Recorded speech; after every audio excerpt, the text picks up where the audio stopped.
importante. Malgré les récentes pluies, Maurice vit une période de sécheresse hydrologique. C'est le constat effectué ce matin par Prem Saddle lors d'une conférence de presse au quartier général de la CWA à Saint-Paul. Le CEO de cet organisme en a profité pour annoncer l'application dès demain de la section 49 de la CWA Act de 2011, une régulation qui permet de sanctionner tout gaspillage d'eau. Ainsi, une personne prise en flagrant délit d'utilisation d'un tuyau d'arrosage pour laver son véhicule, sa maison ou ses pavés sera passible d'une amende de 50 000 roupies et d'une peine d'emprisonnement ne dépassant pas 2 ans.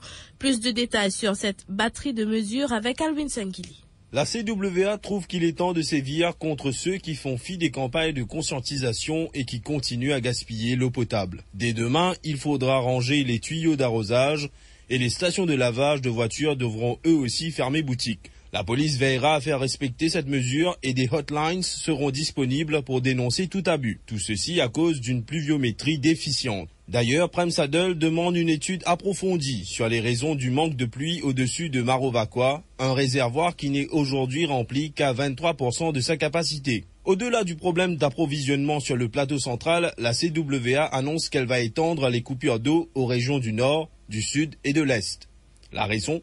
Le niveau de nos rivières ne cesse de baisser. Qui plus est, après la connexion de Marlong à la station de traitement de la Marie, la CWA pense à puiser de l'eau à Midlands pour alimenter Cure-Pipe. Cette mesure nécessitera cependant de gros investissements. Tant que les pluies se feront rares et localisées, la situation ne va pas s'améliorer. L'île passe désormais par une période de sécheresse hydrologique. Au-delà de l'application de cette section de la CWA Act de 2011, l'approvisionnement en eau potable sera aussi revu dans le nord, dans le sud et l'est. Selon Bishek Naren, le responsable de la communication, l'élargissement des coupures d'eau a été rendu nécessaire par la baisse du niveau dans le cours d'eau, mais aussi dans les nappes phréatiques. Toutefois, la CWA n'a pas encore décidé quand elle appliquera des mesures restrictives aux abonnés du nord, du sud et de l'est. Bishek Naren s'explique au micro d'Alwin Sengili.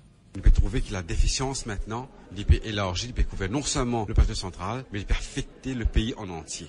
Donc ça peut exiger une nouvelle mesure et de ce fait, la CWA peut mettre en vigueur la régulation en ce qu'il s'agit usage de l'eau potable dans une période difficile et justement tout bon lavage véhicule, lavage pavé, bâtiment point interdit, arrosage pelouse aussi point interdit.